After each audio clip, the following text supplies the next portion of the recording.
네, 안녕하세요. 우리 신앙 이야기의 도마복음 읽기 6번째 시간을 시작하겠습니다. 오늘은 15절에서 19절까지 같이 내용을 살펴보도록 하겠습니다. 제가 읽어보도록 하겠습니다. 15절, 예수께서 말씀하시니라. 너희가 여자에게서 나지 않은 일을 볼 때 너희의 머리를 조아리고 경배하라. 그는 너희 아버지시니라. 16절, 예수께서 말씀하시니라. 아마도 사람들이 내가 세상에 평화를 주러 왔다고 생각하리라. 그들은 내가 이 땅에 불과 검과 전쟁이라는 분쟁을 주러 왔음을 모르도다. 이는 한 집에 5이 있음이니 셋은 둘을 대적하겠고 둘은 셋을 대적하며 아버지는 아들을 또 아들은 아버지를 대적하리라. 그러고서 그들은 홀로 되리라. 17절, 예수께서 말씀하시니라. 나는 너희에게 어떤 눈도 보지 못했고 어떤 귀도 듣지 못했고 어떤 손도 만지지 못했으며 사람의 마음에 일어나지 않던 것을 주겠노라. 18절, 제자들이 예수께 묻되 우리에게 말씀하소서. 우리의 종말은 어떻게 오겠삼나이까. 예수께서 말씀하시니라. 너희는 태초를 깨닫고서 종말을 찾고자 하느냐. 너희는 보라, 태초가 있는 곳에 종말이 있겠노라. 태초에 서 있는 자는 복되도다. 그가 종말을 알 것이요 죽음을 맛보지 않으리라. 19절, 예수께서 말씀하시니라. 존재하기 전에 존재하게 된 자는 복되도다. 만약 너희가 나의 제자가 되고 또 나의 말에 주의하면 이 돌들이 너희를 섬기리라. 이는 너희를 위하여 낙원에 5 나무들이 있음이라. 그것들은 여름이든 겨울이든 변치 않을 것이요 또 그것들이 잎사귀들은 떨어지지 않을 것임이라. 그것들을 아는 누구든지 죽음을 맛보지 아니하리라. 15절 내용부터 보죠. 15절에 여자에게서 나지 않으니 라고 하는 부분이 해석의 열쇠인데요. 이 단순히 성서의 글을 볼 때 여자에게서 나지 않은 사람은 이 아담, 하와, 예수, 이 3사람이죠. 그러나 이 육체적인 측면에서 설명하는 것이 아니라 이것은 영지주의적인 글이라는 것을 잊으면 안 되겠죠. 이 아버지라는 말은 바로 신을 가리키는 말입니다. 그런데 이 신은 하느님을 가리키는 말이 아니죠. 바로 신성을 깨달아 그 신성이 가리키는 방향대로 살아가는 사람, 그런 사람을 말합니다. 그들을 경배하라는 말은 우상을 섬기라는 말이 아닙니다. 그들에게서 배우라는 말입니다. 하늘은 섬김을 받고 경배를 받기 위해 있는 것이 아닙니다. 인간을 도우려고 여기에 계실 뿐입니다. 그렇기에 여자에게서 나지 않았다는 말은 당시 여성을 비하해서 보기 때문에 하는 말이기도 하지만 그 안에 담긴 뜻은 기존의 체제와 질서와 관습에 무조건 순응하지 않고 새로운 질서와 인식을 가르치는 사람을 말합니다. 이렇게 말하면 예수가 바로 그 사람이라고 기독교인들은 생각합니다. 저도 그 말에 동의합니다. 그러나 거기에서 그치지 않습니다.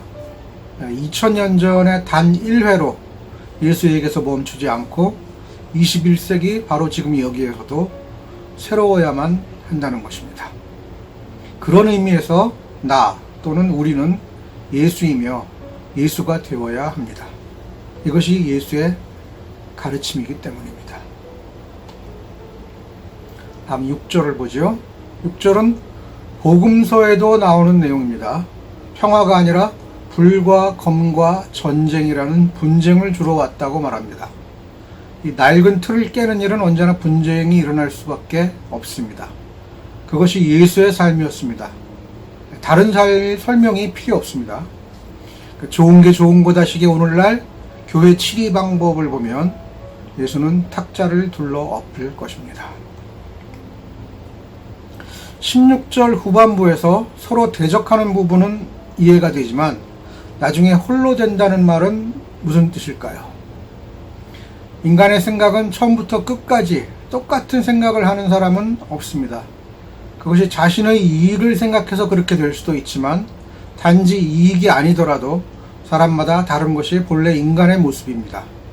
그러나 여기에서는 이익이 개입한 경우는 아예 배제하고 말하고 있다고 봐야 합니다. 그 경우는 예수의 발언 취지에 맞지 않기 때문입니다. 그럼에도 불구하고 홀로 된다는 말은 부정적인 뜻으로 하는 말이 아닙니다.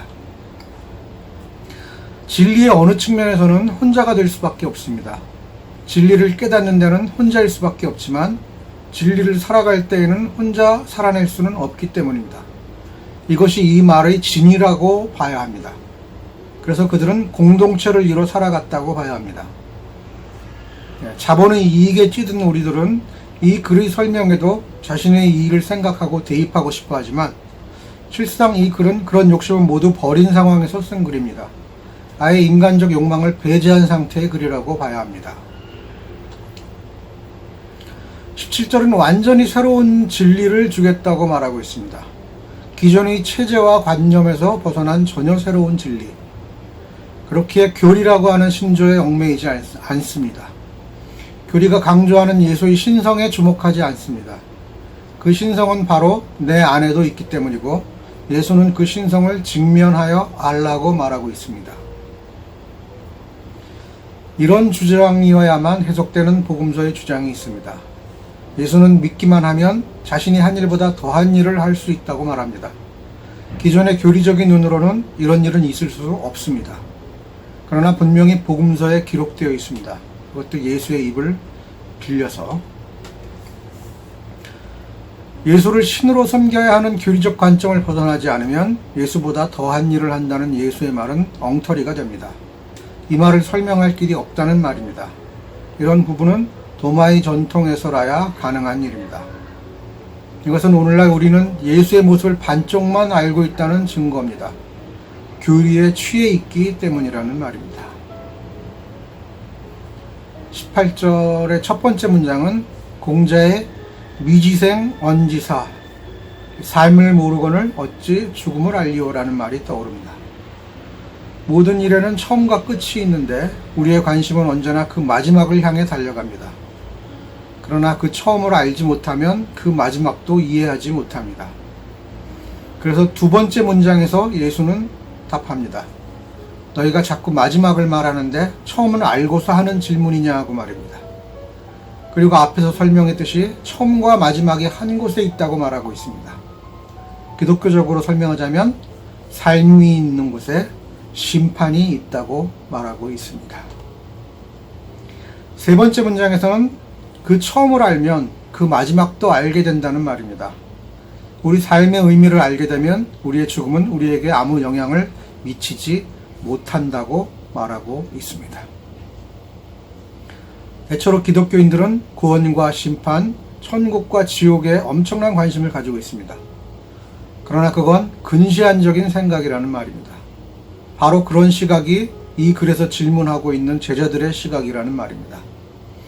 2000년이 흘러서도 그 관심이 하나도 달라지지 않았다는 말입니다. 그러나 예수는 우리에게 종말이라는 죽음의 세계에서 눈을 돌려 삶을 보라고, 그 처음을 보라고 말하고 있습니다. 그 처음으로 우리의 시선을 돌리면 우리의 눈앞에 생명과 진리의 세계가 펼쳐진다고 말하고 있는 것입니다. 19절은 18절 내용에 대한 부가 설명인데 비유로 말하고 있습니다. 먼저 존재하기 전에 존재하게 된 자라는 말은 존재 이전의 세계를 가리키는 말입니다. 형태 이전의 세계를 말하는 학문을 형이상학이라고 합니다. 본질을 가리키는 학문이라는 말입니다. 여기서도 존재하기 이전의 본질의 세계를 말하고 있습니다. 본질을 깨달아 알면 복이 있다는 말입니다. 그리고 돌들이 섬긴다는 말은 관용적 어구입니다. 돌들이 소리친다는 말도 같은 의미로 보면 되겠습니다. 해야 할 일이 있다면 하느님이 그렇게 하신다는 말입니다. 그리고 낙원에 있는 5나무는 생명과 진리를 가리키는 것으로 보면 무난하겠습니다. 복음서에 나오는 슬기로운 5 처녀의 비유에서 5이라고 하는 비유를 말하고 있습니다. 이 생명과 진리를 알 수 있는 것이 바로 지혜가 아닌가 말입니다.